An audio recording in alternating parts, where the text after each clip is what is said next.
Today I'm going to show you a bin that's not really made for black soldier fly larvae. Actually, I usually use this bin for growing redworms, but I had a pretty big wild larva pile and the chickens were spreading it everywhere, so I scooped it up and stuck it in here. And at the same time, I received a bunch of dark malted barley that had no use for anything as far as worms or chickens or pigs. And so I figured I'd feed it to the larvae. One thing about this bin is it's not level, and when you have thousands and thousands of larvae working in a bin, they make the playing field level. So the high end to the left kind of shifts over to the low end, and I end up getting grain almost all the way up to the edge here. And when the mature ones want to climb out, they'll just climb right over the edge here, and which the chickens have learned, and the ducks, that this is a place to get a lunch. But what I want to show you is how this has been working with this board over it, because it's been holding in the heat. The season here is just about done. It gets pretty cold at night, and most of my other bins stop working. Little varmint there has found a way to get the larva without doing too much work. But anyway, in a cool morning, I'll get a lot of steam coming off of this. Sorry.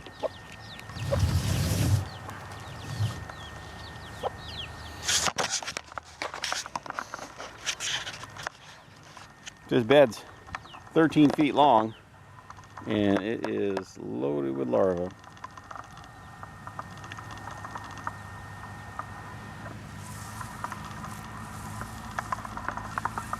Well, it's not too deep, but this is for feeding the chickens and hopefully to have some stock for next year.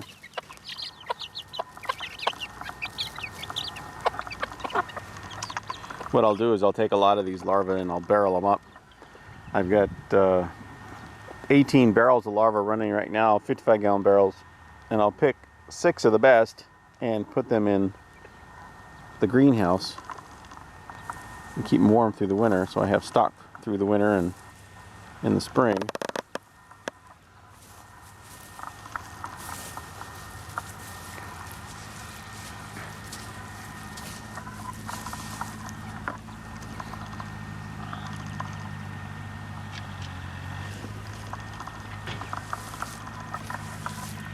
Our rains haven't started, and so this bin is pretty dry. As soon as the rains start, these guys will all go immobile, except for the driest point. The warmest point will be last, and they'll all gather there.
So the bin is fed, and what I'll do is I'll just cover it back up, and those larvae will go to work.